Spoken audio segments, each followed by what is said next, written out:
तुझी संगती झाली आमुची निश्चिंती, नाही देखील ते मिळे भोग सुखाचे सोहळे। घरी ताकाचे सरोवर, येथे नवनीताचे पुर, नाही देखील ते मिळे भोग सुखाचे सोहळे। तुका म्हणे आता आम्ही नवजोत वनिता, नाही देखील ते मिळे भोग सुखाचे सोहळे। विठ्ठल विठ्ठल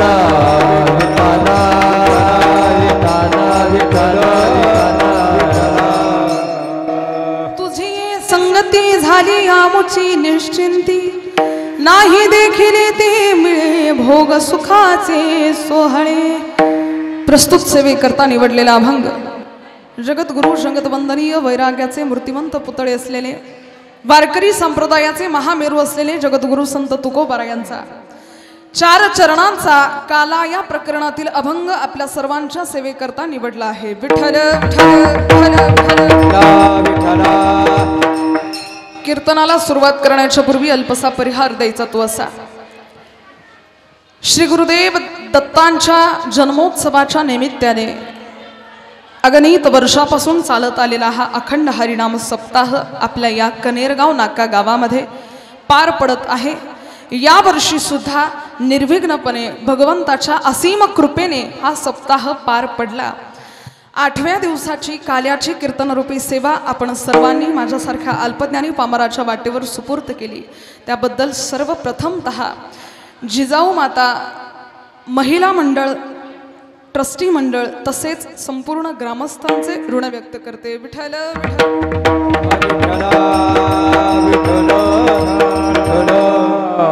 श्री गुरुदेव दत्त प्रभूंच्या जन्मोत्सवाने चालत आलेला हा अखंड हरिनाम सप्ताह, ज्यांच्या अमृततुल्य वाणीतून कथेचं श्रवणपान करत आहात असे असलेल्या आमच्या किशोरीताई गावंडे, कथा श्रवणाचा लाभ, कीर्तन श्रवणाचा लाभ, काकडा श्रवणाचा लाभ, हरिपाठ श्रवणाचा लाभ आपण सर्व श्रोतृवृंद येत्या 7 दिवसापासून करत आहात। आज संपूर्ण सप्ताहाची सांगता भगवान गुरुदेव दत्त यांचा जन्मोत्सव। मातांनो कृपया थोडीशी शांतता ठेवा, जेणेकरून आपल्या कीर्तनामध्ये व्यत्यय येणार नाही। थोडंसं एकाग्रित होऊन हे पारायण करणाऱ्या बाया हो, पारायण करणाऱ्यांनो बोलू नका तुम्ही, तुमचा गोंधळ इकडे ऐकू यायलाय।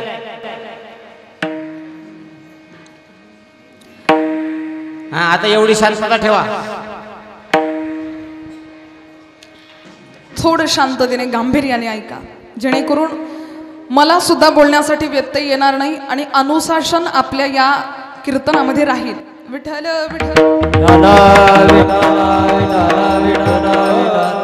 गुरुदेव दत्त प्रभूंचा जन्मोत्सव, बऱ्याच वेळी आपण जयंती म्हणतो, पण जयंती मेलेल्या लोकांची साजरी करत असतात। श्री गुरुदेव दत्त आजही चिरंजीव आहेत या संपूर्ण पृथ्वी तलावर।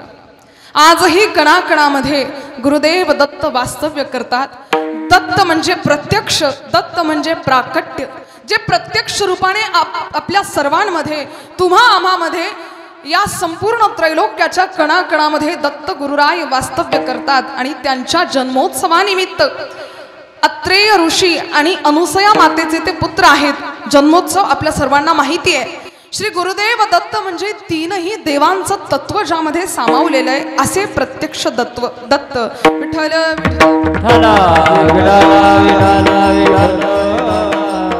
अनुसया मातेच्या घरी भगवान दत्त गुरूंनी गोधुली बेला म्हणजे संध्याकाळच्या 6 वाजता जन्म घेतला।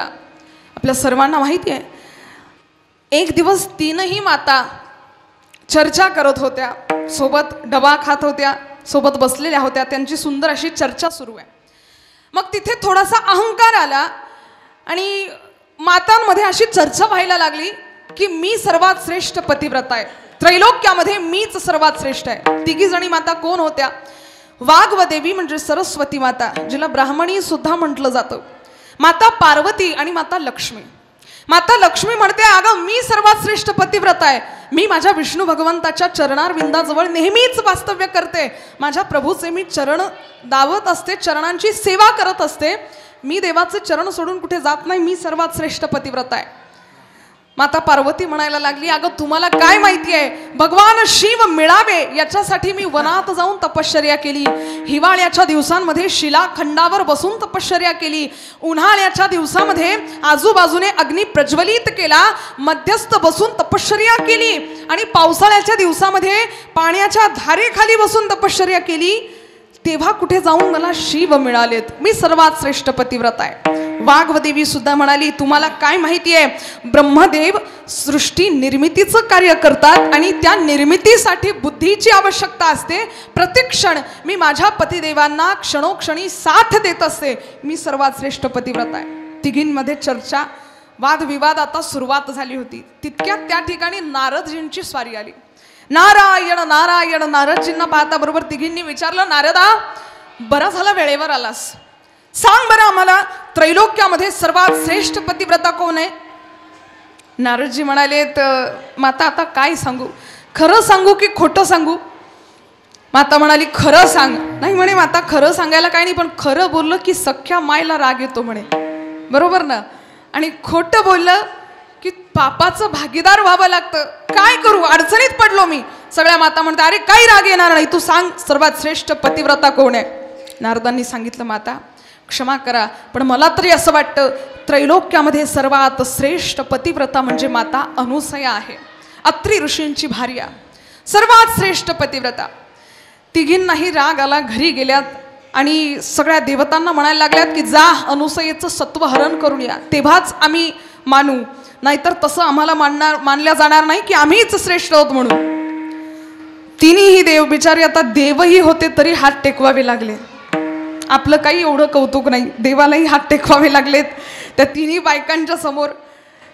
तिघाही जणांनी साधूचा वेश परिधान केला आणि गेले अनुसया मातेच्या त्या पर्णकुटीजवळ.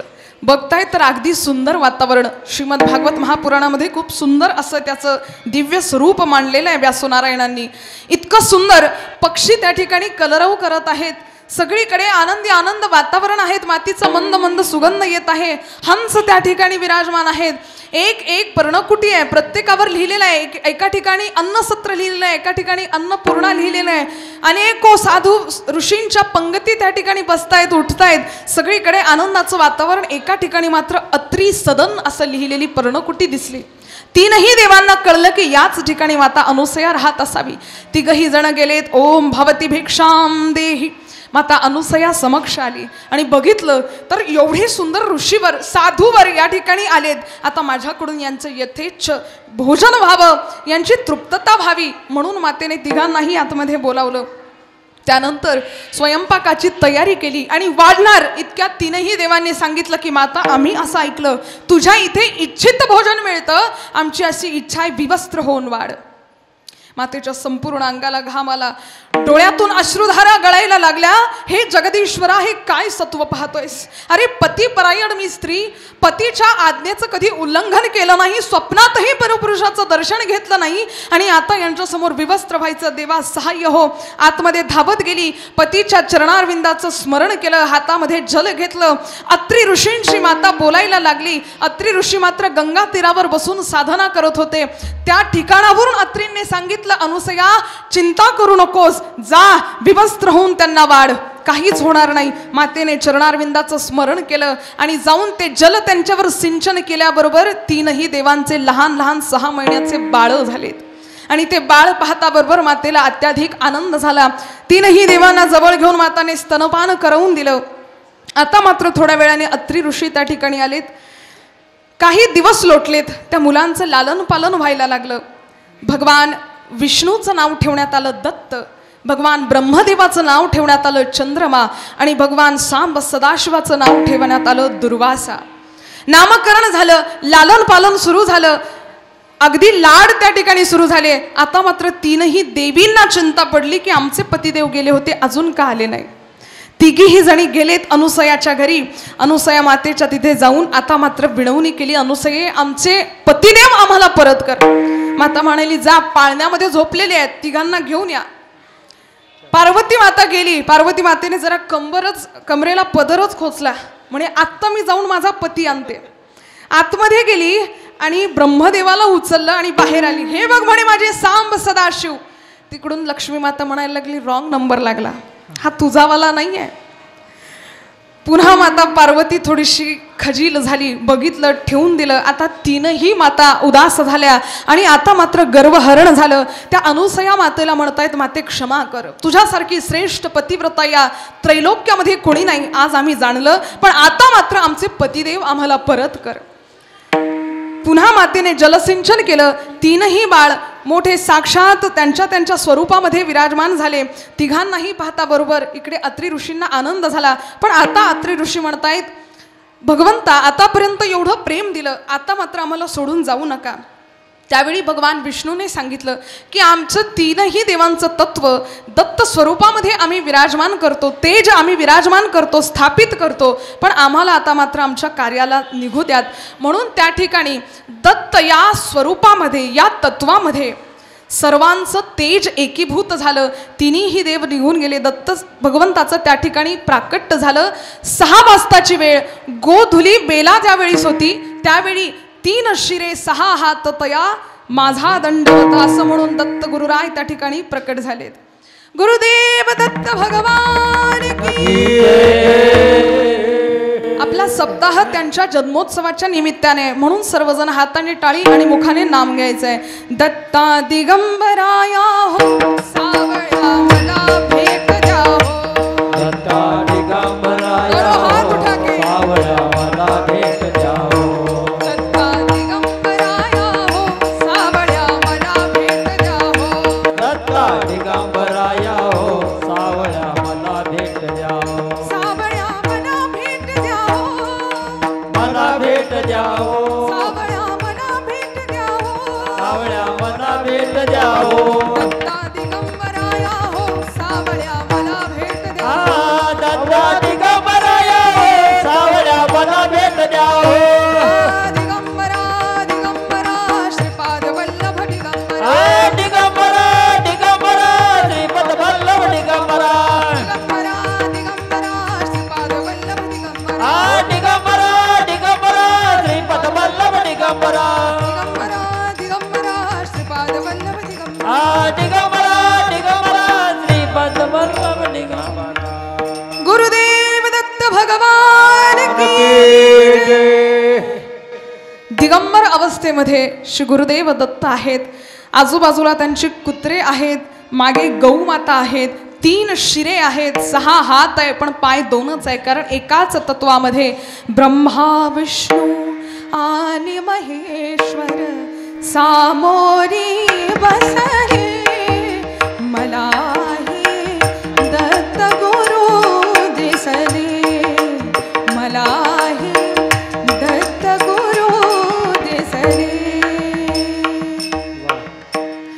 गुरुदेव दत्तांचं त्या ठिकाणी प्राकट्य झालं आणि त्यांच्याच जन्मोत्सवाच्या निमित्ताने आपण हा सुंदर असा आखलेला सुंदर असा कार्यक्रम, याची रूपरेषा सुद्धा आपण सर्व महिला मंडळींनी अगदी सुंदर आखलेली आहे. आणखी आपल्याला साथ करणारे आमचे किसन काका गावंडे असतील, ते मदन काका असतील, आणि आपणही सर्व आमच्या शिंदू आजी असतील, आमच्या बेबी आजी असतील, आणखी संपूर्ण महिला मंडळी, जोशी परिवार, आमच्या आजी असतील, सर्वांच्या साथीने, संपूर्ण माता जिजाऊ महिला मंडळीच्या साथीने हा कार्यक्रम इतका सुंदर होतोय. आजच्या दिवशी काला या प्रकरणातील अभंगाचा आपण श्रवणपान करूयात. भगवान गोपाल कृष्णाच्या काहीशा लीला श्रवण करूयात आणि मग मात्र सांगता आपण करूयात. विठ्ठल विठ्ठल. काला चैतन्य आणि जडत्वाचं ज्या ठिकाणी एकीभूत ज्या ठिकाणी ते होतात त्यावेळी काला असा होतो. खरं तर चरित्र ते उच्चारावे देवे केले गोकुळी. काल्याच्या दिवशी भगवंताने जे गोकुळामध्ये चरित्र केलेलं आहे त्याचं उच्चारण करावं. त्याचं आचरण नाही, त्याचं उच्चारण करावं. कारण भगवंताच्या लीलाच अशा आहेत ज्याचं आचरण करणं आपल्याला शक्य नाही आहे. देवाने चोरी केली, आपण मात्र चोरी नाही करू शकत. देवाने 12 गाव अग्नी प्राशन केला, आपण नाही करू शकत. देवाने 16,108 बायका केल्या, आपण नाही करू शकत. आपली एकच आहे, पण तेवढ्यांच्या बरोबरीची आहे. विठ्ठल विठ्ठल.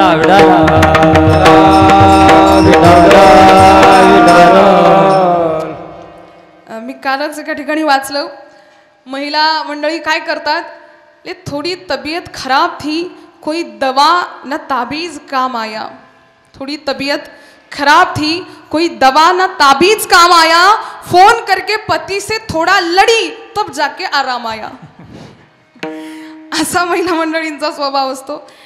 पण भगवंताने 16,108, बरं त्यातही त्या कशा केल्यात, आता याचं संक्षिप्त वर्णन आपल्याला माहिती आहे. त्या जंभासुराने त्या मुली डांबून ठेवलेल्या होत्या. भगवंताने तिथे जाऊन युद्ध केलं. मग त्या मुलींना आता काहीही पर्याय उरलेला नव्हता. एक तर आम्ही मरतो किंवा आम्हाला तू स्वीकार. मग देवाने त्यांना स्वीकारलं आणि म्हणून विवाह झाले. त्यानंतर भगवंताचं असं हे चरित्र आपण आचरण करू शकत नाही, फक्त उच्चारण करायचं आहे. त्यातही तुकोबरायांनी सुंदर अशी मांडणी या अभंगातून प्रस्तुत करताना मला जसा जसा अर्थ ओमगेल समजेल मी तसा तसा तुम्हाला सांगण्याचा प्रयत्न करते. विठ्ठल विठ्ठल.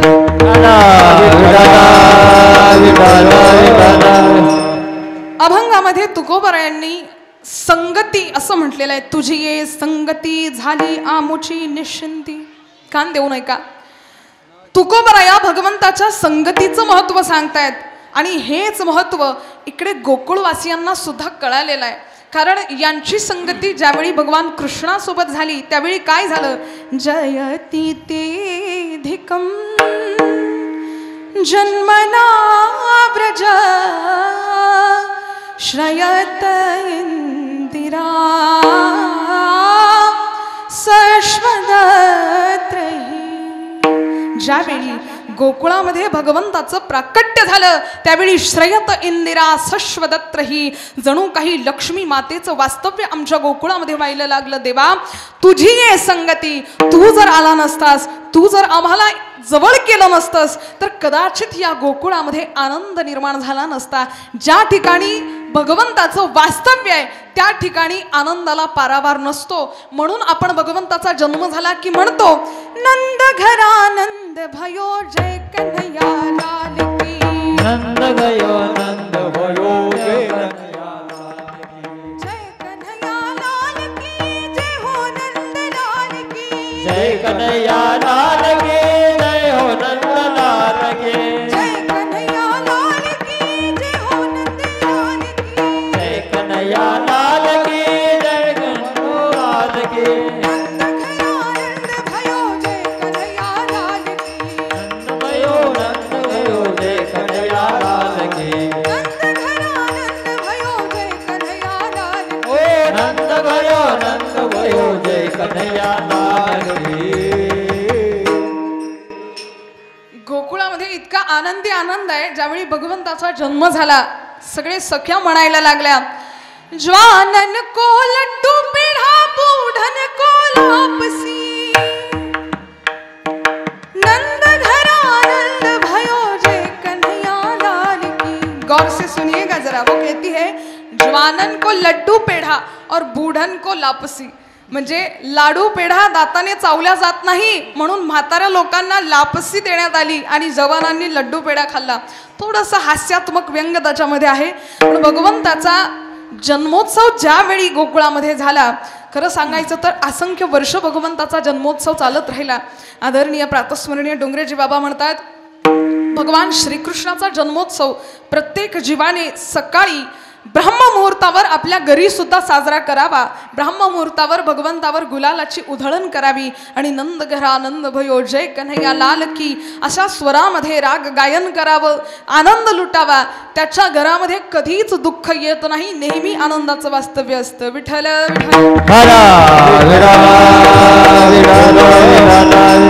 म्हणून गोकुळवासियांचं सुद्धा म्हणणं हेच आहे, देवा तू आलास आणि आमच्या गोकुळामध्ये आनंदी आनंद यायला लागला, वावरायला लागला. बाकी दुसरं काहीच नव्हतं, तुझ्या येण्याने सौख्य मिळालं.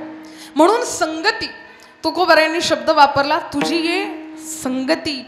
संगती याच्यासाठी कारण सामान्य जीवाला सुद्धा अनेकांची संगती लाभते, पण ती सुसंगती असेल तर जीवनाचं सोनं आहे आणि कुसंगती असेल तर जीवनामध्येच स्मशानभूमीसारखं स्वरूप निर्माण होतं. घरामध्येच स्मशानभूमीसारखं स्वरूप दिसायला लागतं. म्हणून संगती जीवनात महत्वाची आहे. संगती करावी ती देवाची, संगती करावी ती संतांची, बाकी दुसरी संगती कुणाचीच नको. आजकाल या ज्या घटना आजूबाजूला आपल्या घडतायत, टीव्हीवर आपण बघतोय सगळीकडे, कशाचा परिणाम असावा? हा संगतीचा परिणाम आहे. अरे घेऊन बघ ना थोडीशी, काय होतं? काही नाही होत. बाबांना थोडीच कळतंय तुझ्या, बाबा घरी आहेत, मुलं शिकायला जातात दुसरीकडे, आणि संगती जर अशी लाभली, थोडीशी घेऊन बघ ना, काय बिघडतं? मग मात्र जीवनाचं वाटोळ आहे. मुलींना सुद्धा माझं नेहमी सांगणं असतं की मुलींनो, आजकाल वेस्टर्न संस्कृती इतकी उदयाला आलेली आहे. खरं तर आपली संस्कृती आपण विसरून गेलेलो आहेत. आपल्या संस्कृती इतकी सुंदर संस्कृती दुसरी कुठलीच नाही आहे, पण दुर्भाग्यवश त्या संस्कृतीचं महत्त्व आपण जाणू शकत नाही आहोत. मला असं वाटतं प्रत्येक आईने, प्रत्येक वडिलांनी लहानपणीपासून मुलांना बाळकडू पाजायला सुरुवात करावी. आपले कृष्ण काय होते, आपले राम काय होते. लाडकी बहीण योजना आता आली मातांनो, पण त्यावेळी माझ्या महाराष्ट्रातली स्त्री, माझ्या महाराष्ट्रातली माझी बहीण वाचावी म्हणून त्या राजाने आपल्यासाठी प्राणत्याग केले. त्यावेळीपासूनच खरं तर महाराष्ट्राची प्रत्येक स्त्री त्या राजाची लाडकी बहीण आहे. तरी सुद्धा आपण आज त्यांचे उपकार विसरलेलो आहे. मी नेहमी सांगते, स्वर्गामध्ये सिंहासन थाटून बसलेल्या त्या राजाला आनंद व्हावा या संपूर्ण महाराष्ट्राच्या तरुणांकडे बघून. यांच्यासाठी मी माझं रक्त सांडलं, आनंदी आनंद आहे. पण ज्यावेळी या महाराष्ट्रातला तरुण पिचकारा मारत असेल गल्लोगल्लीमध्ये आणि मदिरापान करत असेल, दुसऱ्या स्त्रीवर, दुसऱ्या मुलगीवर वाकड्या नजरेने पाहत असेल, त्या राजाला सुद्धा खंत वाटत असावी की या मुलांसाठी, या जनतेसाठी मी माझं रक्त सांडलं, ज्यांना माझ्या विचाराची तिळा एवढी सुद्धा जाणीव नाही. मातांनो, हात जोडून विनंती आहे, आपली संस्कृती फार महान आहे. तिचं बाळकडू लहानपणीपासून मुलींना आणि मुलांना पाजायला सुरुवात करा. अहो, येणारा काळ फार भयंकर आहे. आज किमान सप्ते होत आहेत, आज किमान कथा कीर्तन होत आहे, म्हणून आपण थोडंफार तरी ताळ्यावर आहोत. ज्यावेळी कथा कीर्तन होणं बंद होतील, ज्यावेळी धर्माचं शिक्षण देणारे सर्व धर्मवेत्ते पुरुषांचा नाश होईल, त्यावेळी मात्र या भारताचं काही खरं नाही आहे. आताच कलियुग फक्त 5000 वर्षाचं झालेलं आहे कंप्लीट, तरी एवढा त्रास आहे. पुढे येणाऱ्या काळात किती भयंकर हे सगळं होणार आहे याची अभूतपूर्व जाणीव आपल्याला असावी. आणि पुढे परिक्रमण करत असताना थोर पुरुषांचं चरित्र आठवण्याचा प्रयत्न करा. कधीतरी रामकृष्णांच्या गोष्टी त्यांना सांगत चला. अनुसये मातेसारखं पातिव्रत्य त्यांना सांगा, माता सीतेसारखा त्याग त्यांना सांगा, मासाहेब जिजाऊ सारखे संस्कार त्यांना द्या. तेव्हा कुठे या भारतावर रामराज्य येईल यात शंका नाही. आणि तसंही मला आता रामराज्य म्हटल्यावर एक विषय आठवला. मागच्या वेळी आपण कीर्तन कथा करत होतो, त्यावेळी गुजबुज सुरू होती. 22 जानेवारीला भगवंत येणार आहे म्हणून आनंदी आनंद होता. याच वर्षामध्ये मागच्या वर्षी आपण वाट पाहिली, पण या वर्षी मात्र आता वाट पाहणं बंद झालं. कारण मागच्या वर्षी भाषा होती की देव येणार आहेत, आता भाषा आहे की माझे रामचंद्र आलेले आहेत. 22 जानेवारीला भगवंत त्या सिंहासनावर आरूढ झालेले आहेत. आपण पहिले म्हणत होतो, राम आएंगे तो अंगना सजाऊंगी, मेरे झोपड़ी के भाग आज खुल जाएंगे, राम आएंगे.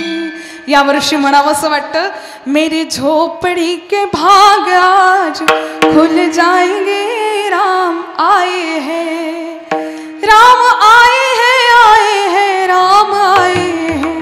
रामचंद्र प्रभूचं वास्तव्य आता या भारत भूमीमध्ये आलेलं आहे. म्हणून आता तरी पोचपावती मिळालेली आपल्याला आपल्या धर्माची. आता तरी थोडं सावध होऊन आपल्या संस्कृतीला जपण्याचा आपण प्रयत्न करा. विठ्ठल विठ्ठल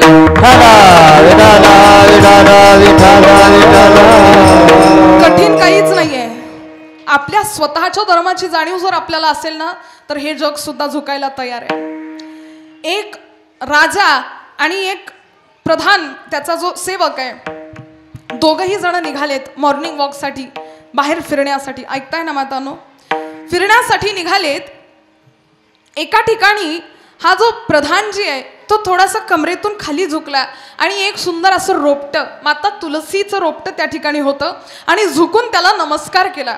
राजाने विचारलं, कुणाला नमस्कार करतोय, कसा नमस्कार करतोय, या झाडाला नमस्कार करतोय तू? त्यावेळी त्या प्रधानजीने सांगितलं, राजा हे झाड नाही, रोपटं नाही, हे आमचे भगवंत आहेत, आमचे देव आहेत. महाप्रसाद जननी सर्व सौभाग्यवर्धिनी आधी व्याधी हराणी तन तुलसीत्वम नमोस्तुते. आमची माता माऊली या तुलसी मातेला जल घालते आणि अखंड सौभाग्याचं देणं तिला मागत असते. त्याच्यामुळे हे आमचं दैवत आहे, झाड नाही आहे. राजाला राग आला, त्याने खाडकन ते झाड तुळशी मातेचं रोपटं उपटलं आणि बाजूला फेकून दिलं. प्रधानजी काहीच बोलले नाही, कारण राजा आहे, काय बोलणार. समोर दोघंही जण निघालेत. पुढे एक रोपटं दिसलं आणि ते रोपटं होतं खाज खुजलीचं, ज्याला स्पर्श केल्यावर हाताला पायाला खाज येते असं ते रोपटं.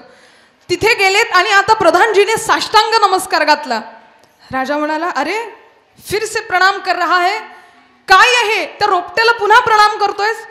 प्रधानजीने सांगितलं, हे रोपटं नाही आहे म्हणे, ते जे होते ना ते भगवान होते पण लहान होते, हे आमचे महान भगवान आहे, म्हणून साष्टांग नमस्कार घातला. पुन्हा राजाला राग आला आणि ते रोपटं उपटलं आणि बाजूला फेकलं. इतक्यात त्याला स्पर्श झाल्याबरोबर संपूर्ण अंगाला खाज यायला लागली राजाच्या, आणि सगळ्या अंगाला खाज यायला लागली. तेव्हा पुन्हा विचारलं, प्रधानजी ये क्या है? या झाडाला हात लावता बरोबर माझ्या अंगाला खाज येते. म्हणे, महाराज झालं असं, तुम्ही मागच्या रोपट्याला उपडून फेकून दिलं ना, ते छोटे भगवानजी होते, त्यांनी मोठ्या भगवानजींना फोन केला म्हणे की माझ्यासोबत राजाने असं असं केलं, त्यांना राग आला आणि म्हणून या रोपट्याने तुम्हाला खाज निर्माण केली. म्हणे, मग आता याच्यासाठी काय करावं लागेल? म्हणे, जा आणि छोटे भगवानजी जे आहेत ना त्यांना माफी मागा, क्षमा मागा, तेव्हा कुठं तुमचं बरं होईल. दोघंही जण पुन्हा माघारी गेले. उपटून फेकलेलं जे तुळशीचं रोप आहे त्याला घेतलं. प्रधानजीने हातावर त्याचा थोडासा रस काढला, अंगाला लावता बरोबर ती खाज बरी झाली. आता राजाला नवल वाटलं की खरंच यांचा देव इतका जागृत आहे. राजाने साष्टांग लोटांगण घातलं त्या तुलसीच्या रोपासमोर आणि सांगायला लागले, वा वा देवा, तुझी कमाल आहे. आतापर्यंत मी तुला कमी समजत होतो, पण हे भगवानजी आपकी तो कमाल है, तुम्ही माझं दुःख सगळं हरण केलं आणि सुख मला दिलं. त्यावेळी प्रधानजीच्या डोक्यात विचार आला की दुनिया झुकती है मगर झुकाने वाला चाहिए होता है. सगळे जण झुकायला तयार आहे पण झुकवणारा पाहिजे. आपला हिंदू धर्म कसा शाबूत ठेवायचा, त्याची पताका कशी नेहमी फडकत राहावी, याचा अट्टहास जर आपण केला तर दुनिया झुकणार नाही तर काय होणार आहे. पण आपण प्रयत्न करत नाही. आपल्या हिंदू धर्माची जाणीव आपल्याला नाही आहे, म्हणून आपल्याला आज खाली पाहण्याची वेळ आलेली आहे. आपल्या धर्माचा आपल्याला स्वाभिमान असावा, अभिमान असावा. ही संस्कृती फार सुंदर आहे, म्हणून प्रतिक्षण आपली संस्कृती आपण जपण्याचं कार्य करायचं आहे. या ठिकाणी विठ्ठल विठ्ठल.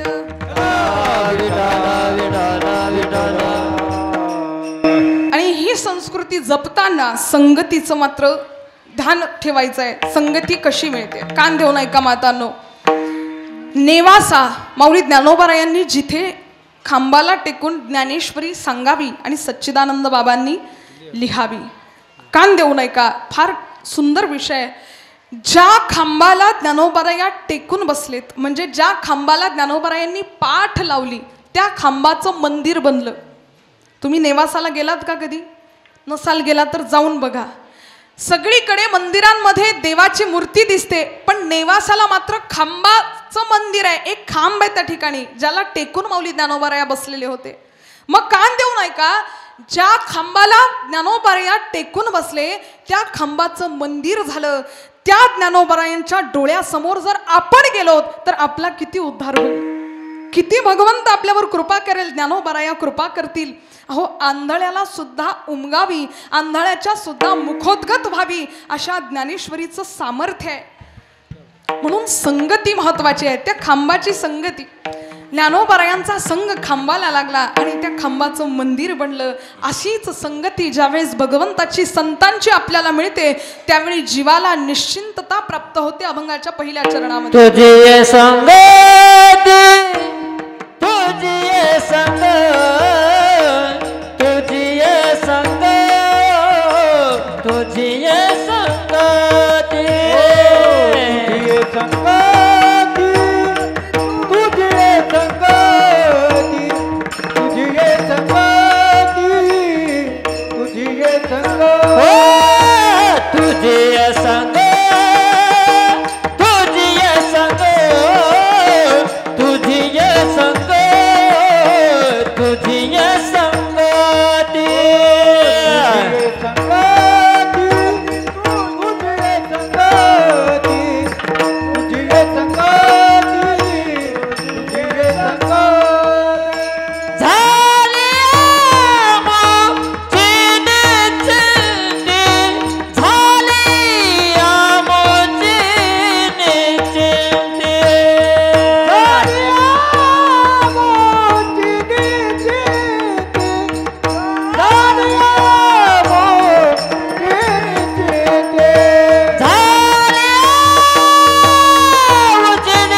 नाही देखील ते मिळे नाही देखील ते मिळे नाही देखील ते मिळे नाही देखील ते मिळे नाही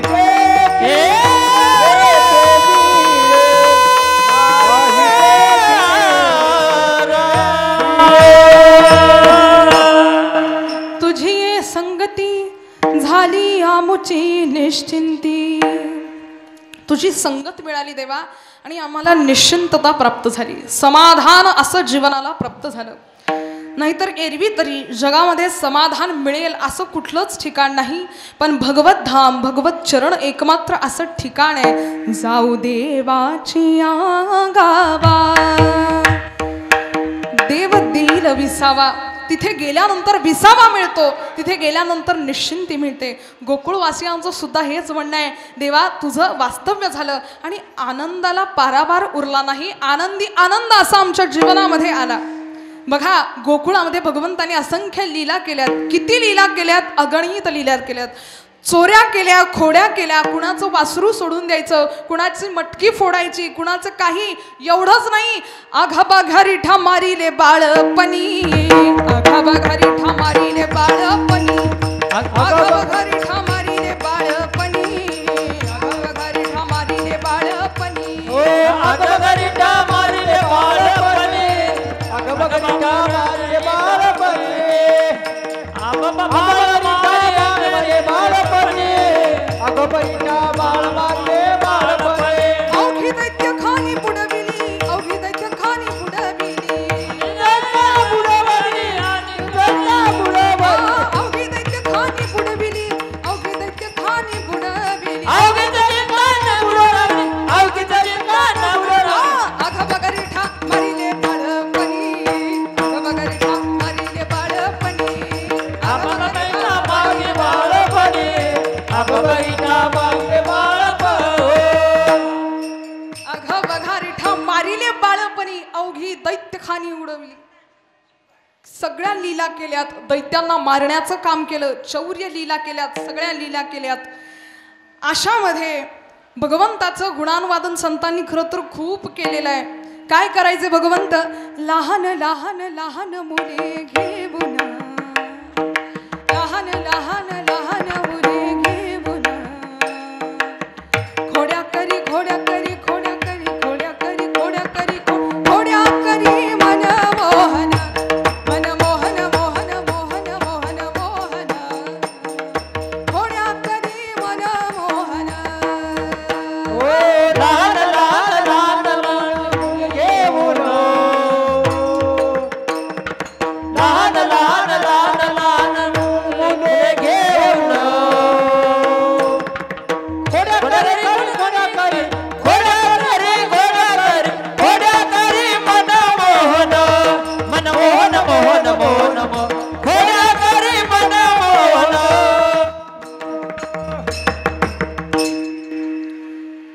खोटे नाट्य बोलू नका साऱ्या जणी, खरे तुम्ही सांगा मला ग कोणी, नका आळ घेऊ बाळा घरी, नका ना आळ घेऊ बाळा घरी, नका ना आळ घेऊ बाळा घरी.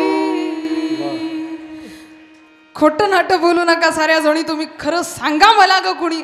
अहो नंदराणी तर अक्षरशः त्या सगळ्या गोपिकांना म्हणायची, तुम्ही केवढ्या डालगजागे गोकुळच्या नारी माझ्या कान्होबारायावर विनाकारण आरोप करता. हे काही कमी नव्हते, लहान लहान मुले घेऊन खोड्या करी मनमोहन, हे काही कमी नव्हते, जाऊन त्या गोकुळामध्ये खोड्या करायचे. एक सुंदर अशी लीला आपण ऐकूयात आणि मग पुढे जाऊयात. एक दिवस सगळ्या गवळणी खरं तर भगवंताच्या जवळ जायच्यात आणि भगवंत जिथे ही लीला करायचे तिथे ती लीला पाहण्यासाठी गवळण जात होती. राधा राणीच्या सासूबाईला मात्र हे सहन झालं नाही. अनया गवळ्याची गवळण राधा, राधा राणीचा विवाह झालेला आहे अनया नावाच्या गवळ्यासोबत. सासूबाईने एक दिवशी रागवलं, कशाला जातेस ग त्या नंदाच्या पोराकडे, काय काय तुम्हाला नेहमी काय असतं त्याच्याकडे, सगळ्याच्या सगळ्या आपल्या संसार सोडून निघून जातात, तुम्हाला काही घरदार लेकरं बाळ काहीच नाही आहे का. त्यावेळी ती राधा राणी त्यांना सांगायची, करू मी काही सासूबाई, शिव्या का हो देता, का हो शिव्या देता सासूबाई, सासूबाई. कशाला शिव्या देता? काय करू मी? अहो रस्त्याने जाते त्यावेळी तो आडवा येतो आणि तो आडवा आला की मग मात्र आमच्याच्याने राहवल्या जात नाही. सगळेजणी मंत्रमुग्ध होऊन जातो. यत्र यत्र मनोयाती तत्र तत्र माधवः. जिकडे दृष्टी जाईल तिकडे आम्हाला कृष्ण दिसायला लागतो. सासूबाई म्हणाल्या की आता मात्र जाऊ देणार नाही, आता बंद करते, कशी जाते तर बघते मी. म्हणून राधा राणीला बंद करून ठेवलं सासूबाईंनी. इकडे भगवंताने 2 दिवस वाट पाहिली. राधा राणी आज काही रासलीलेमध्ये आली नाही. आता 3ऱ्या दिवशी मात्र जायचं. पण ललिता सखीने सांगितलं, हे बघ कान्होबा, राधा राणीला ना सासूबाईने चांगलंच बोललेली आहे सासूबाई, त्याच्यामुळे तिला बंद करून ठेवलेलं आहे, आता तिथे जाता येणार नाही. भगवंत म्हणाले काय हरकत आहे, मी काही करू शकतो, मी जातो तिथे. काय केलं, तसा जर जायचं झालं तर सासूबाई मला पकडेल, म्हणेल कृष्ण इथे तू कशाला आला. त्याच्यापेक्षा थोडासा वेश बदलून जातो. म्हणून देवाने काय केलं, मनिहारी का भेस बनाया, शाम चूड़ी बेचने आया. मनिहारी का भेस बनाया, शाम चूड़ी बेचने आया.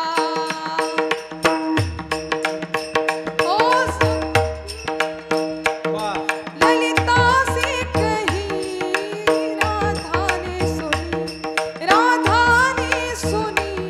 ललिता से कही छलिया का भेस बनाया, शाम चूड़ी बेचने आया.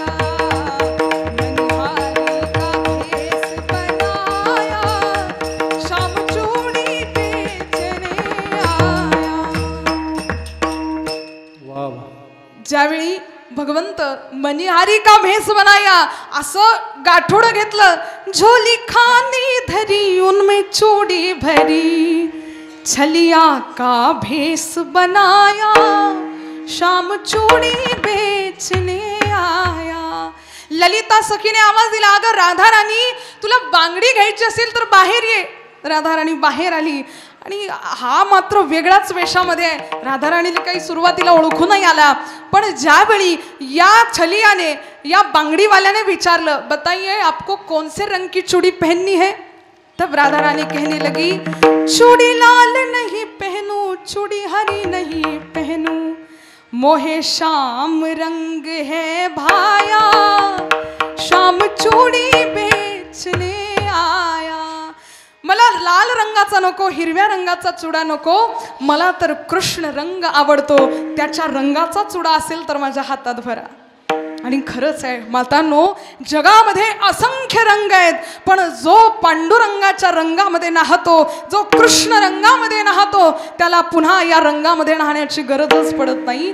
म्हणून रंगावं ते त्याच्या रंगामध्ये, आणि त्याचा रंग ज्याला लागला त्याच्या जीवनामध्ये आनंदी आनंद आहे, त्याच्या जीवनामध्ये सौख्य आहे. कारण तुझी संगती झाली आमुची निश्चिंती.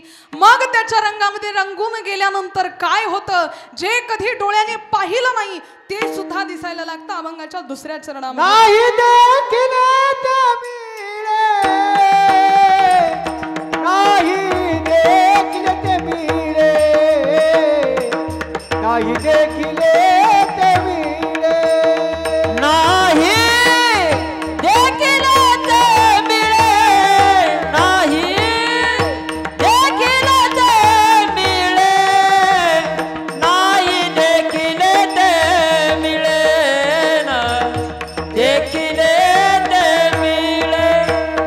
भोग सुखाचे सोहाणे, भोग सुखाचे सोहाणे, सोहाणे, सोहाणे, नाही देखिले ते मिळे, नाही देखिले ते मिळे, नाही देखिले ते मिळे, नाही देखिले ते मिळे. भोग सुखाचे सोहळे, भोग सुखाचे सोहळे, सोहळे,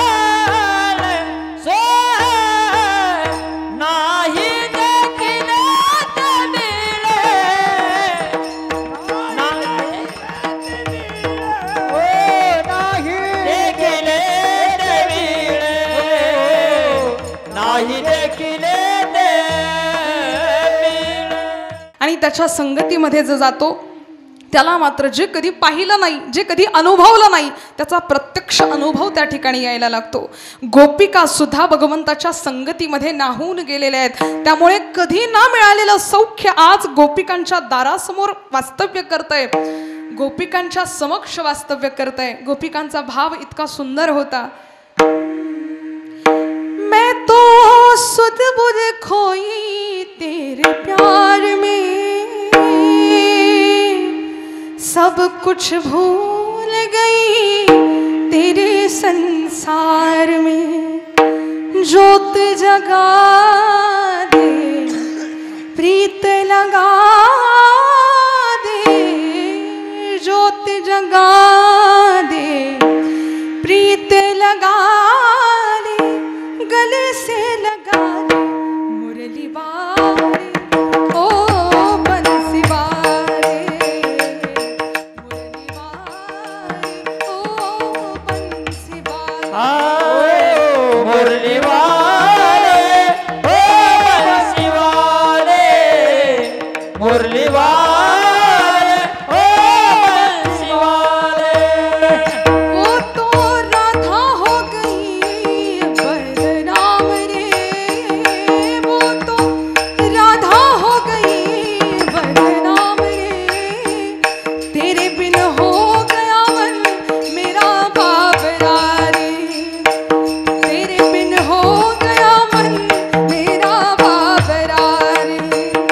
दास नारायण हो गया पावन, दास नारायण हो गया पावन, गले से लगा गाने मुरली वाले ओ बंसी वाले, मुरली वाले ओ बंसी वाले. मैं तो सुध बुध खोई तेरे प्यार में. भगवंताच्या गुणानुवादनामध्ये, भगवंताच्या लीला दर्शनामध्ये गोपी बेडी झाली होती. एवढंच नाही, गोविंदू घ्या कोणी दामोदरू घ्या गे.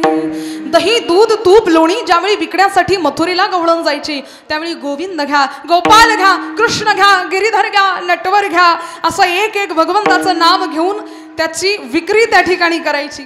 सुध बुध सगळे हरपून गेली होती. बरं, भगवंत खोड्या करत होते, पण त्या खोड्या सुद्धा गोपिकेला हव्या हव्याशा वाटत होत्या. किती खोड्या करायचे. घागर घेऊन घागर घेऊन घागर घेऊन घागर घेऊन घागर घेऊन निघाली पाण्या गवळण, घागर घेऊन घागर घेऊन घागर घेऊन निघाली पाण्या गवळण. गागर घेऊन गागर घेऊन गागर घेऊन गागर घेऊन निघाली पाण्या गवळण, गागर घेऊन गागर घेऊन गागर घेऊन निघाली पाण्या गवळण. हसत खुद खुद मोडीत डोळे, हसत खुद खुद मोडीत डोळे, मनी आठवी कृष्णाची ताई, लगबगे प्रभात काळी आहे रंग अंगणी. घागर घेऊन गागर घेऊन घागर घेऊन गागर घेऊन घागर घेऊन घागर घेऊन घागर घेऊन निघाली पाण्या गवळण, घागर घेऊन घागर घेऊन घागर घेऊन निघाली पाण्या गवळण. गागर घेऊन गागर घेऊन गागर घेऊन निघाली पाण्या गवळण, गागर घेऊन गागर घेऊन गागर घेऊन निघाली पाण्या गवळण. गवळण ज्यावेळी घागर घेऊन निघायचे, त्यावेळी हा कृष्ण जाऊन त्याला खडा मारायचा. नाकळे ग बाई टपकन खडा मारिला कुणी ग, नाकळे ग बाई टपकन खडा मारिला कुणी ग, नाकळे ग बाई टपकन खडा मारिला कुणी ग, नाकळे ग बाई टपकन खडा मारिला. हे खडा मारिला कुणी बाई खडा पोडिला ग, खडा मारिला कुणी बाई खडा पोडिला, नाकळे ग बाई टपकन खडा मारिला कुणी ग, नाकळे ग बाई टपकन खडा मारिला, खडा मारिला. असा भगवंत खडा मारायचा, ती मटकी फोडायचा, शौर्य लीला करायचा, कधी क्षीर हरण लीला केली, कधी कालिया नागाच्या डोक्यावर बसून भगवंताने नृत्य केलं, उभं राहून नृत्य केलं. अशा अनेको लीला त्या ठिकाणी होत आहेत. तुकोबाराया म्हणतायत, खरंच देवा तुझी ये संगती झाली आमूची निश्चिंती. आणि गोकुळामध्ये काय विषय आहे ना, सगळीकडे दही दूध तूप लोणी होतं, भगवंताच्या घरी तर होतच होतं. ज्यावेळी भगवंताचा जन्म झाला त्यावेळी नंदबाबाने 9 लाख गायी दान केल्या. विचार करा, 9 लाख गायी जर दान करायला आहेत तर ऑलरेडी घरामध्ये किती गायी असतील. नुसत्या 9 लाख गायी तर दानच केल्या. असं असताना या सगळ्यांचं पोट भरण्याचं काम, कारण भगवंताचे जे मित्र होते ते कोणी असे आजच्या भाषेत अगरबत्ती छाप पैलवान होते, अगदी एकदम बारीक बारीक. कधी काही खायला मिळालं नाही, काही नाही, भगवंत हसायचे, का रे तुम्ही काही खात नाही का? सगळे म्हणायचे आमच्या घरी नुसतं ताकच असतं देवा, लोणी नवनीत वगैरे जे ते सगळं आई मथुरेमध्ये विकायला नेते, आमच्या घरी नुसतं ताकच आम्हाला मिळतं आणि त्या ताकातून काय बरं पोषण मिळणार. त्यावेळी भगवंत म्हणायचे चिंता करू नका, माझ्यासोबत चला, तुम्हाला दही दूध तूप लोणी चांगलं चांगलं खायला घालतो, अजिबात तुम्हाला ताक पिण्याची इच्छा होणार नाही. जीवनात सुद्धा तसंच आहे, ताकाला कमी किंमत असते. संसार म्हणजे ताक आहे आणि भगवंताचं दर्शन म्हणजे नवनीत आहे, लोणी आहे. म्हणून या ताकामध्ये गुरफटण्यापेक्षा त्या नवनीताचा आस्वाद घ्या. तुकोबराय म्हणतात अभंगाच्या 3ऱ्या चरणी ताकाचे श्रवण,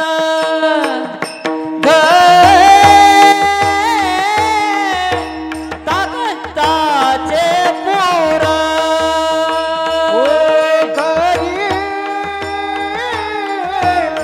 ताकाचे सैवन,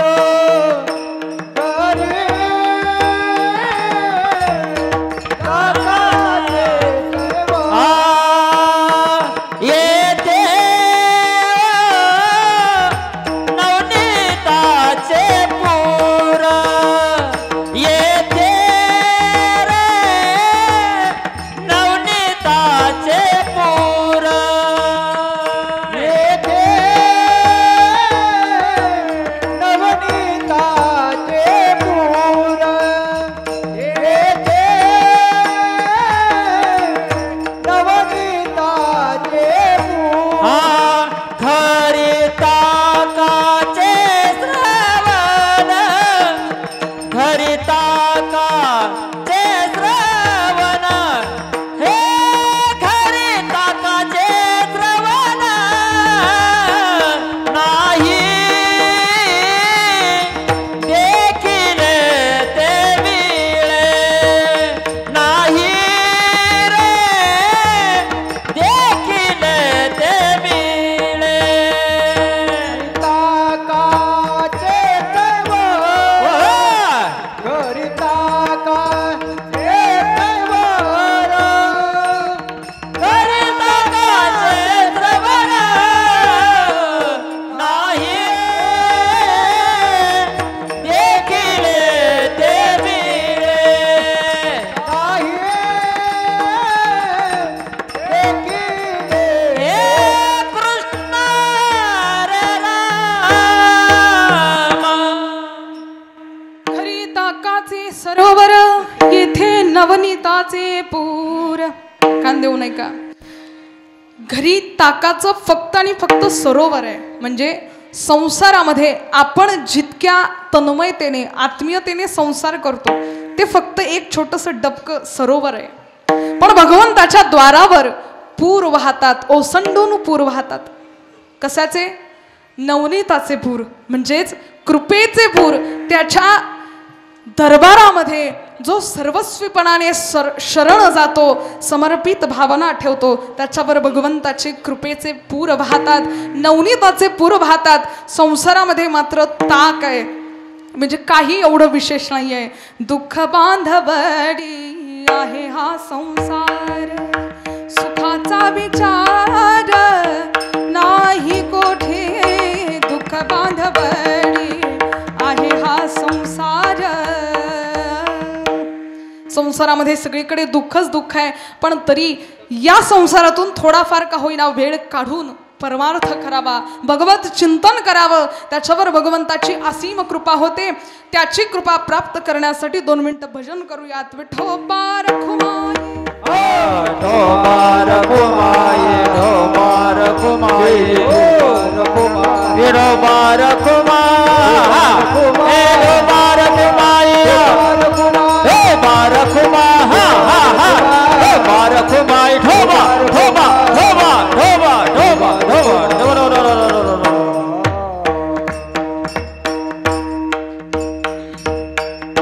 आता मात्र तुकोबराय म्हणतात, देवा असा जो तुझा दरबार आहे, त्या दरबारामध्ये जो कोणी येतो त्याला माघारी जाण्याची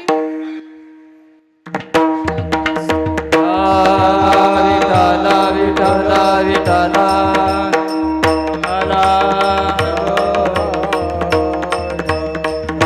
विठाला विठाला विठाला विठाला विठाला विठाला विठाला.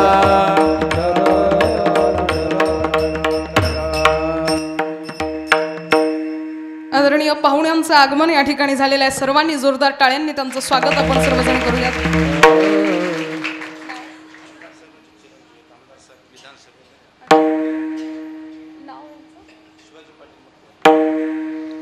आदरणीय आमदार साहेबांचे चिरंजीव आदरणीय शिवाजी पाटील मुटकुळे साहेबांचं आगमन या ठिकाणी झालं.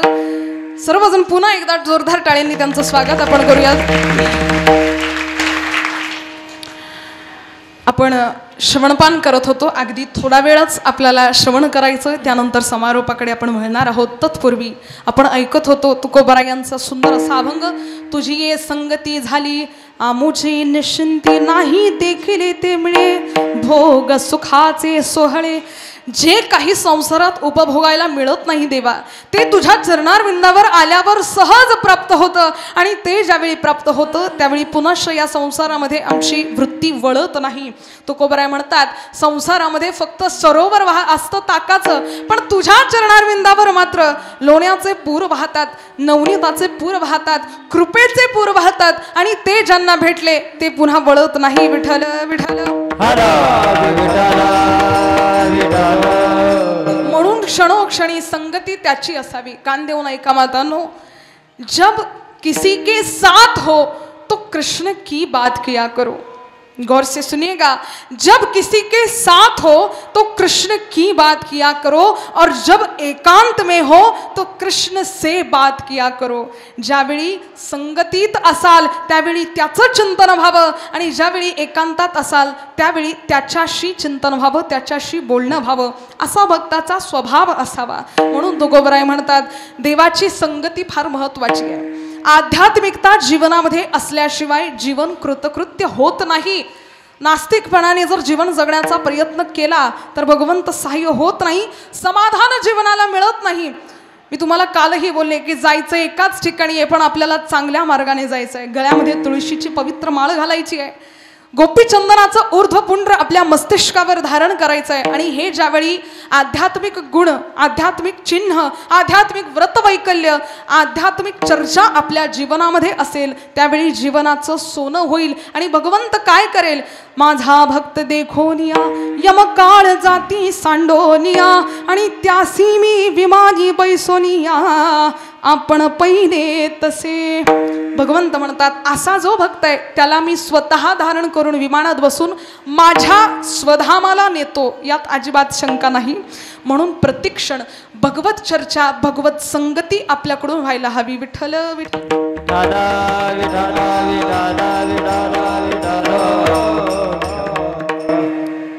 आता मात्र शेवटच्या चरणामध्ये तुकोबराय म्हणतायत, देवा आता तुझ्या संगतीत एकदाच आलो बाबा, तुझ्या दरबारामध्ये आलो. आता तू काढून जरी दिलं, हाकून पिटून जरी लावलं तरी आम्ही माघारी जाणार नाही. कारण एकदा हे चैतन्य स्वरूप, एकदा हे चैतन्य ज्याला प्राप्त झालं त्याला मागे पाहण्याची इच्छा होत नाही, संसारात पुन्हा गुरफटण्याची इच्छा होत नाही. एकदा फक्त त्याला पाहणं गरजेचं आहे. तसंही सुखाला गे कधीसी तळमळ, तरी तू पंढरीसी जाय वेळा, मग तू अवघाची सुखरूप होसी. जन्मोजन्मीचे दुःख विसारशी सुखा लागे करीसी तळमळ. म्हणून त्याच्या सुखासाठी त्याच्या चरणारविंदावर त्याच्या धामावर जाणं गरजेचं आहे. देवा आता आलोय तुझ्याकडे, हाकून पिटून जरी लावलं तरी माघार जाणार नाही. अभंगाच्या 4थ्या चरणामध्ये तुका म्हणे आता, तुका म्हणे आता, तुका म्हणे आता, तुका म्हणे आता, तुका म्हणे आता, तुका म्हणे आता, तुका म्हणे तुका म्हणे आता. आम्ही नवदोत वनिता, आम्ही नवदोत, आम्ही नवदोत वनिता, नाही देखिले ते मिळे, नाही देखिले ते मिळे, नाही देखिले ते मिळे. भोग सुखाचे, भोग सुखाचे सोहळे,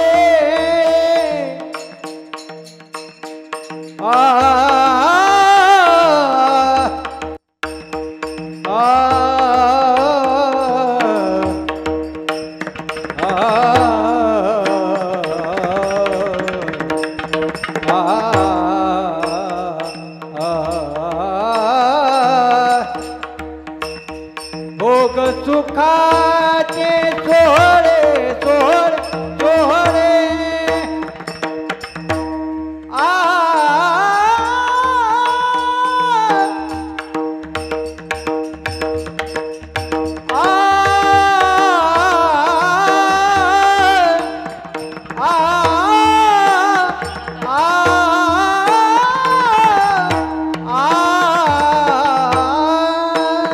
भोग सुखाचे सोहळे राम.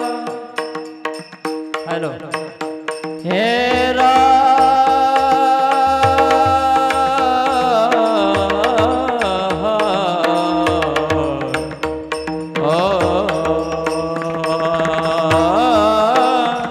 भोग सुखाचे सोहळे, सोहळे.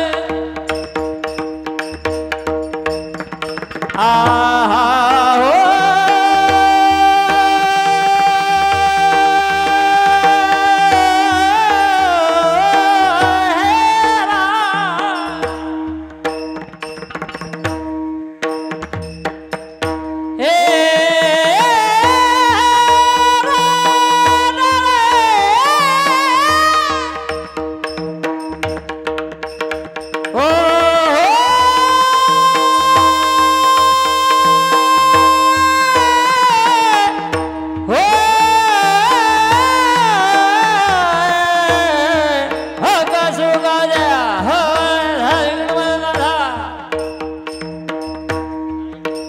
भोग सुखाचे सोहळे, नाही देखिले ते मिळे, नाही देखिले ते मिळे. राम दे रे दाम. तुका म्हणे आता, आम्ही नवजो दवडीता. तुकोबरे म्हणतात आता जरी धाडलं तरी पण आम्ही नाही जाणार बरं देवा. आता तुझ्या चरणारविंदाचे कायम स्वरूपी सेवक आम्ही झालेलो आहोत. आता मागे वळून बघण्याची क्षण मात्र सुद्धा इच्छा नाही. म्हणून आता तुझं सर्वस्वीपणाने करवून घे, आमचा स्वीकार कर. गोकुळामध्ये असंख्य लीला भगवंत करत असताना एक लीला फार श्रवणीय आहे आणि काल्याच्या प्रसंगामध्ये अतिशय महत्त्वाची असलेली लीला आपण सर्वजण श्रवणपान करूयात.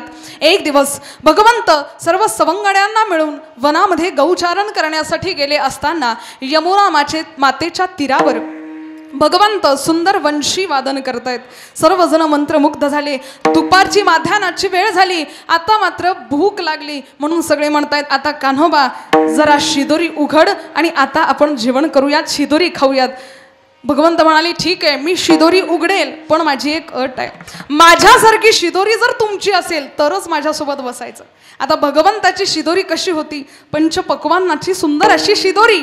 आणि या सवंगड्यांची शिदोरी, कोणाच्या शिदोरीमध्ये पापड आहेत, कोणाच्या शेंगदाणे आहेत, कोणाच्या फुटाणे आहेत, अशी शिदोरी. सगळे म्हणाले, नाही रे कान्होबा, अरे तुझ्यासारखी शिदोरी आमची नाहीये. कान्होबा तुझी घोंगडी चांगली चांगली, आम्हासी का दिली वांगुली रे. कान्होबा तुझी घोंगडी चांगली चांगली. असा भेदभाव नको करूस कान्होबा. जर आमची चांगली नाहीये तर आमच्या सोबत बसणार नाही का? भगवंत म्हणाले, एक काम करूयात ना, तुमची आणि माझी शिदोरी एकत्र करूयात आणि त्याचा काला करूयात आणि हा काला आपण सेवन करूयात. सर्वांनी एकमेकांची शिदोरी उघडली. आता मात्र भगवंताची शिदोरी आणि या सगळ्यांची शिदोरी एकत्रित झाली. म्हणजेच चैतन्याचं आणि जडत्वाचं त्या ठिकाणी ऐक्य झालं आणि त्या ऐक्याचा मिळून काला झाला. आता सर्वांनी तो एकमेकांच्या मुखामध्ये घातला. म्हणून गोकुळीचा हा काला गोड झाला आणि गोपाळांनी गोड केला. तो काला सर्वांनी ग्रहण केला. सगळ्यांचे हात आता मात्र काल्याने भरलेले आहेत. सगळे जण धावत यमुना मातेकडे गेले आणि हात धुवायला लागले. इतक्यात भगवंतांनी सांगितलं, तिकडे हात धुवू नका, कारण काल्याचे निमिसे देवजळी झाले मासे. अहो, देवाधिकांना सुद्धा मिळत नाही हा काला. म्हणून देवाधिकांनी इच्छा केली की चला पाण्यातले मासे होऊन जाऊयात. या बालकांच्या हाताला लागलेले काल्याचे जे कण आहेत ते पाण्यामध्ये येतील आणि आपण मासा बनून तिथे जाऊन तो कण खाऊयात. पण भगवंत म्हणतात, यांना तो मिळायला नको, कारण यांच्या तो भाग्यात नाही. सगळ्या जणांच्या, तुमच्या, माझ्या भगवत भक्तांच्या हा भाग्यात आहे, त्याच्यामुळे हा तुम्हालाच मिळायला हवा. एक काम करा, पृष्ठभागाला तुमचे हात पुसा, अपवित्र भागाला तुमचे हात पुसा, म्हणजे देवलोक जवळ येणार नाही. असा तो काला सर्वांनी गोड केला. सर्वांनी तो काला खाऊन आपलं जीवन कृतकृत्य केलं. वारकरी संप्रदायाच्या दंडकाप्रमाणे प्रत्येक सप्ताहाची पूर्तता काल्याच्या कीर्तनाने व्हावी, जेणेकरून जडत्वाचं आणि चैतन्याचं ऐक्य व्हावं आणि हा काला तुम्हा आम्हाला मिळावा. विठ्ठल विठ्ठल. आज पांडुरंगरायाच्या कृपेने, दत्त गुरुरायांच्या कृपेने, हनुमंतलालजींच्या कृपेने आपल्या सर्वांना सुद्धा हा काला मिळणार आहे. आपण इथे सुद्धा भगवंताने ज्याप्रमाणे मटकी फोडली, ती मटकी फोडून त्यातला काल्याचा प्रसाद आपल्या सर्वांना ग्रहण करायचा आहे. तत्पूर्वी झालेली सेवा पंढरीनाथाच्या चरणारविंदावर समर्पित करते. तुकोबारायांचा म्हणण्याचा अर्थ नेमका हाच असेल का मला माहिती नाही, पण अल्पबुद्धीला जसं जसं सुचलं, आई वडिलांनी केलेले संस्कार, गुरुची असीम कृपा, जगदंबेचा आशीर्वाद, कान्होबारायाची असीम कृपा आणि त्या बळावर 2-3 मोडके शब्द आपल्या समोर बोलण्याचं धाडस केलं. आपण सर्वांनी माझे शब्द गोड केलेत. आपल्या सर्वांच्या चरणी ही भावना समर्पित करते. तसेच मला साथ करणारे आमचे संपूर्ण गायक वादक वृंद, आमचे डोकरे महाराज असतील, दादाराव महाराज असतील, उद्धव महाराज असतील, भोयर महाराज असतील, आणखी दत्तू महाराज आणि संपूर्ण भजनी मंडळ महाराज सुद्धा आहेत. काय नाव? नामदेव महाराज. हां, भागवताचार्य नामदेव महाराज सुद्धा आहेत. आमच्या किसन काका गावंडेंचं खरंच अगदी मुलगीसारखं प्रेम त्यांचं माझ्यावर आहे, म्हणून मागच्या वर्षी सुद्धा बोलावणं झालं, सुंदर कार्यक्रम झाला. यावर्षी सुद्धा येणं झालं त्यांच्यामुळे. सगळ्या महिला मंडळी, आमच्या शिंदू आजी असतील, बेबी आजी असतील, जोशी परिवार, आमच्या जोशी आजी असतील, संपूर्ण ग्रामस्थ वारकरी मंडळी, टाळकरी मंडळी, संपूर्ण जिजाऊ माता महिला मंडळी, आपण सर्वच जण वंदनीय आहात, पूजनीय आहात. तुमच्या सर्व उपस्थितीचा मी फार फार आदर करते. आमचे आशिष दादा भोयर, अगदी सुंदर असं त्यांनी मृदुंग वादन केलं. एकदा सगळ्यांसाठी जोरदार टाळ्या वाजवा. त्यानंतर आमचे दिनेश दादा जे चित्रीकरण करत आहेत, मराठी तडकाचे सर्व आमच्या दिनेश दादांसाठी सुद्धा जोरदार टाळ्या. त्यानंतर आमचे विणेकरी काकू असतील, विणेकरी बाबा असतील, साऊंड सिस्टीमवाले आमचे दादा, यांच्यासाठी सुद्धा सर्वांसाठी जोरदार टाळ्या. झालेली सेवा पांडुरंगरायाच्या चरणारविंदावर समर्पित करते आणि आणखी आज जे पाहुणे आपल्याला लाभलेले आहेत, आदरणीय शिवाजी पाटील साहेब यांचे सुद्धा मी खूप खूप ऋण व्यक्त करते. आपण इथपर्यंत उपस्थिती दाखवलीत, अल्पज्ञानी बामणाचे 2 शब्द ऐकलेत. या पाहुण्यांसाठी सुद्धा एकदा जोरदार टाळ्या. झालेली सेवा पांडुरंगाच्या चरणी समर्पित करते. ज्ञानेश्वर मावले ज्ञानेश्वर मावले